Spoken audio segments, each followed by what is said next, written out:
I don't know about you, but the one thing I seem to never have enough of, besides money, is time. I just always wonder how the days go by so quickly. Over the past few months, I've started taking my time back. There are 5 things I suggest you stop doing in order to own more of your life and stop wasting time. Coming in strong at number 1, stop checking your email. Now, I'm not saying I don't check my email at all anymore, I'm just doing it differently.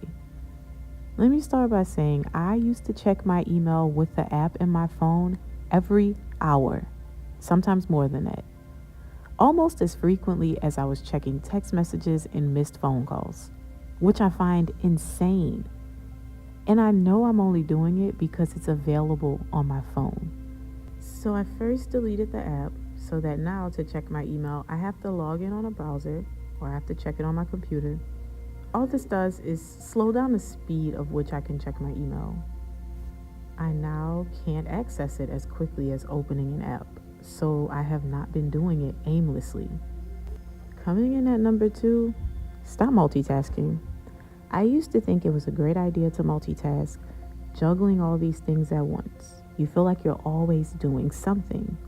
But the truth is, you're doing nothing. Nothing.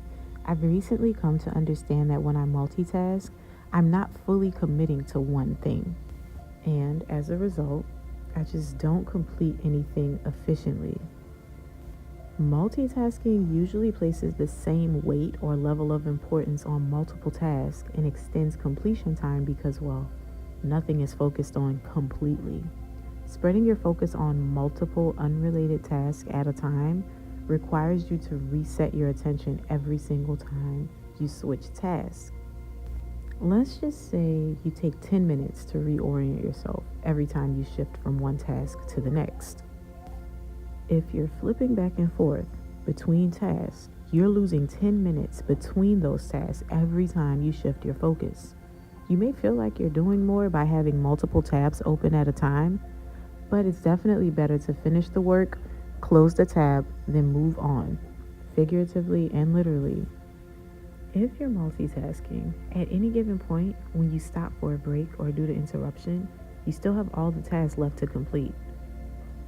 And it takes up space in your brain, whereas if you work diligently on one thing at a time, you're giving that one task your attention and focus, and you'll be able to complete it efficiently. Then you'll be able to cross that off as a completed task instead of carrying the mental load of having to juggle it with other things throughout the day. Number 3 is stopping text and email resolution. This one not only wastes your time, but the time of everyone else as well.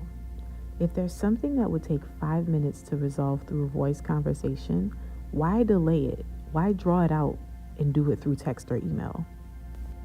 Sure, many of us have grown an aversion to wanting to be on the phone and speaking to people. The text messages offer that convenience without having to physically have a conversation. But I guarantee you, the time it takes you to get an answer, a clear and definite one, through text message is much longer than it would take to have that issue resolved by just talking on the phone. Could be planning an outing with a friend, picking up lunch for you or even someone else, even getting an answer to a question. All of these things would take several messages exchanged back and forth over the course of 5-10 minutes, probably more, while a phone call could have it wrapped up in 2 minutes or less. The conversation exchange is more direct, it's faster. So to save yourself time, utilize voice calls and interactions more often than text, particularly for more urgent matters or things that require a quick answer. Number 4, stop avoiding planning and organizing your day. Part of the reason I would feel the day get away from me so quickly is because I would just glide through my day aimlessly. I would sleep longer than I really needed to, and then wake up just to drag myself through the day, hitting all of my to-dos, but not capitalizing off of building a schedule and having a list of non-negotiables. For instance, I would wake up and immediately start tending to the needs of my household. I'd get dressed, feed everyone, prepare the kids for the day ahead. I might even make a quick list of errands that needed to be taken care of, and the rest was up in the air. Now, I actually plan everything. Now, I don't have a schedule other than deep work for the first 3 hours of my day, but what has changed is that I write down everything that needs to be completed and I prioritize everything. And I cut out running errands. Bonus points if you can do that. I no longer go to the store to shop. I either have items delivered or I schedule a pickup. Think about it. It's the same amount of money spent. Most of the time, you don't have to pay a delivery fee or a store pickup fee, anything extra. Sometimes you do. But you save time walking through the store and you save money because you're not spending extra money on impulse items because you did not see them. I plan out my outfit options based on the weather. But even when I skip this step, it doesn't take long because I have a curated minimal wardrobe. I plan my workouts. I have 2 memberships, and I know which class I will attend at the beginning of the week because it is written in my planner on Sunday. I write what I will work on during deep work in the morning. For instance, I'm planning out this video on a Tuesday morning at 8:28 a.m. because that is the time that I allotted for it. Then I complete the voiceover in the evening when the house is quiet and I don't have the distractions. I can afford to do a voiceover in the evening and not a script. My mind would not function well enough to complete a script at night. Finally, I write out what I plan to eat the following day, and if it requires packing a lunch, I do that. This may sound daunting, but after the first week of doing it, you will not want to go back. It's also not about being super productive so much as it is about owning your time and not letting it get away without accomplishing whatever you need to. Number 5, stop having unproductive meetings. This is an easy trap to fall into.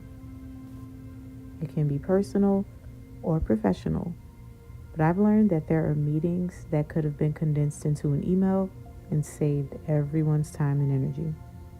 So now whenever I'm asked to meet, take a phone call, or a Zoom, I request a simple agenda. This may sound strange, but it forces the planner of the meeting to itemize what will be discussed, and it allows you to gauge whether or not you actually need to attend and how much energy you will have to extend to be in this meeting. There are several examples of when this would be appropriate. One in particular, meeting with bridesmaids to plan a bachelorette party. We tend to believe that this is all fun and it doesn't have to be so planned. But unless you plan to waste time, you should request an agenda.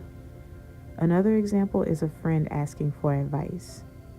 Again, you may feel as though it's off-putting to request an agenda or a list of topics from your friend who's asking for advice, but it will also help them to get their thoughts together. If you're taking the time to be a lending ear, they should also be willing to do a basic outline to what you will be discussing. It doesn't have to be a, "Can you give me an agenda?"